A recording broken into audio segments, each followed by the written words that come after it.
Karibu Wina Media upate habari mbalimbali za michezo, uchambuzi kutoka ligi kuu Tanzania bara. Subscribe na bonyeza alama ya kengele ili uwe wa kwanza kupata habari zote hizi. Mambo vipi mwanamichezo, wakati mwingine tena mzuri kabisa tunakutana katika chaneli yako pendo kabisa ya Wina Media, tukiweza kujuzana yale yote makubwa ambayo yanaendelea kwa sasa ndani ya kikosi cha klabu ya soka ya Young Africans pamoja na Simba Sport Club, ambapo shirikisho la soka hapa nazungumzia CAF limeweza kutoa yale ambayo yaliokuwa kiweza kuendelea, yani maamuzi ya mwisho juu ya sakata la mchezo wa dabi ya Kariakoo kuweza kuahirishwa na Young Africans kugoma kucheza mchezo huo wa marejiano ama marudiano ambao ulipangwa kwenda kuchezwa, huku ikiweza kutamka kuwapa pointi 3 muhimu timu hii. Nani ambaye ameweza kunufaika na pointi hizo 3 tutakwenda kujua hapa, ila kabla tujaendelea kukumbusha kwamba kama ni mara yako kwanza kabisa unatembelea katika channel ya Wina Media, ajua kwamba umepitwa na taarifa nyingi. Sasa ili usiendelee kupitwa na taarifa zetu, acha kufanya ni kitu rahisi kabisa. Kwenye simu yako ni kubonyeza tu ano jekundu liloandikwa no subscribe na kisha ukabonyeza alama ya kengele iliyoko hapo chini pembeni. Kufanya hivyo kutakuwezesha wewe kupata taarifa zetu popote pale unapokuwepo, pasipo kuweza kuhangaika huku na kule kwenye kutafuta taarifa. Taarifa zinakuwa zinakufikia moja kwa moja kwenye simu yako. Karibu tuzungumze kuhusiana na hili ambalo linaloendelea kwa sasa ndani ya kikosi cha timu zote mbili za hapa nyumbani Tanzania. Unafahamu ya kwamba kwa muda klabu ya soka ya Young Africans imekuwa ikiendelea kudai haki yake, hata iliweza kufikia hatua ya kuandikia shirikisho na bodi ya ligi Tanzania TPLB ikiweza kuwaomba waweze kupitia kile ambacho wamekiandikia kupitia barua ambayo ilieleza ya kwamba Young Africans kudai alama 3 pamoja na magoli 3, ikiwemo pia sambamba na kuweza kulipwa fidia ya shilingi takriban milioni 54 kama sehemu ya maandalizi ya mchezo wa dabi ya Kariakoo ambao ulikwenda kuahirishwa mara baada ya klabu ya Simba kugoma kucheza mchezo huo, na bodi ya ligi kwa kile ambacho kilichoweza kuendelea wenyewe wakaweza kutangaza kuahirisha mchezo huo bila Young Africans kuona ya kwamba sababu zile ni kwamba zilikuwa hazina mashiko yoyote kwa mchezo huo kuweza kuahirishwa, huku viongozi awali walishaweza kutamka katika redio, waliweza kusikika viongozi wa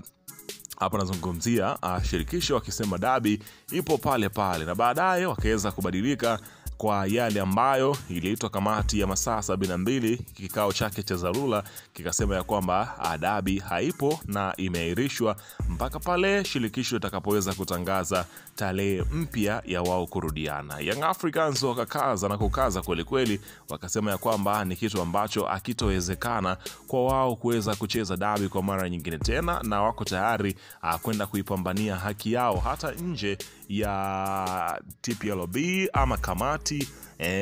ya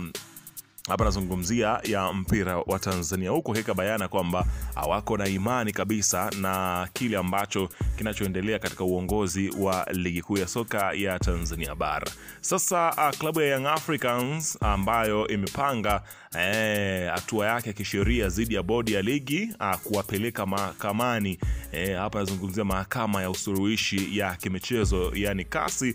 kutokana na kuahirishwa kwa mchezo wa watani wa jadi dhidi ya Simba uliokuwa umepangwa kuchezwa Jumamosi ya Machi 8, 2025 kwenye uwanja wa Benjamin Mkapa, Dar es Salaam. Hatua za kisheria za Yanga imeamua kupeleka suala hili katika mahakama ya kimataifa ya usuluhishi wa michezo kasi ili kudai haki kutokana na kuahirishwa kwa mchezo huo bila kuzingatia kanuni zilizopo. Klabu hiyo inadai kuwa imepata hasara kubwa katika maandalizi ya mchezo huo na inataka haki itendeke kupitia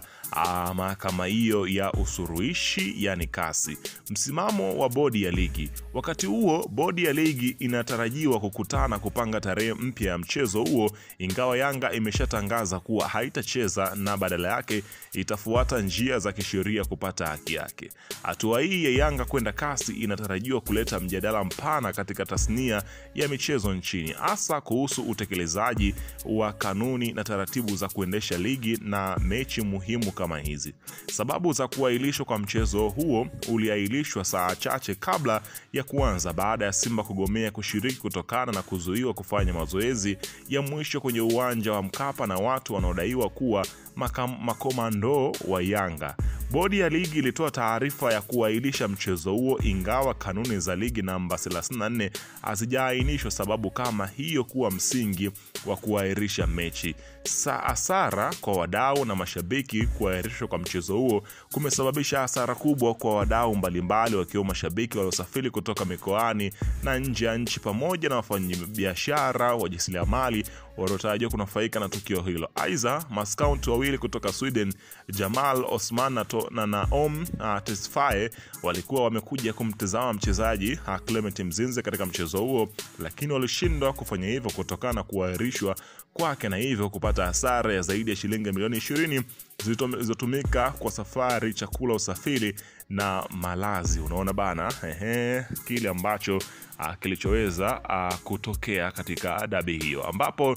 maamuzi ya awali kabisa ambayo yameweza kutolewa, inaelezwa kwamba klabu ya Simba huenda wakakutana na adhabu ya kuweza kukatwa pointi 15, huku marejeo yakiweza kupitiwa ya kanuni ili kuweza kuangalia kile ambacho kilichoweza kutokea, ambapo klabu ya soka ya Young Africans wao huenda wakutana na faini, lakini faini hiyo ni kutokana na endapo ikithibitishwa kwamba waliweza kuwazuia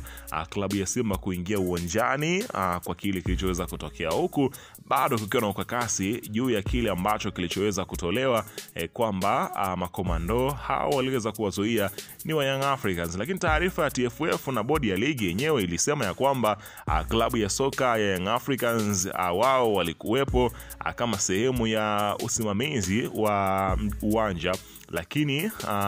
kile kilichoweza kutokea ni klabu ya Simba haikutoa taarifa kwa kile ambacho kilipaswa kuweza kufanyika, kwamba walipaswa kutoa taarifa kwa meneja uwanja, kamishna wa mchezo, ama hata kwa mwenyeji wa mchezo huu ambaye ni Young Africans, kwamba wanakwenda kufanya mazoezi. Kwa hiyo hapo ndipo ambapo sasa hivi walipoweza kufikia, lakini taarifa za ndani zikieleza kwamba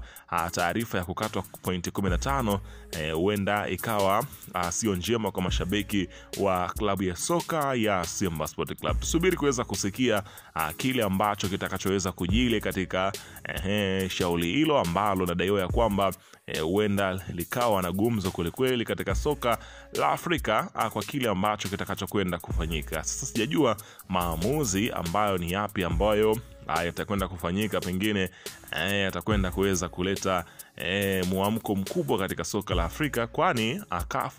inaeleza ya kwamba wanataka haki itendeke kwa kila mtu.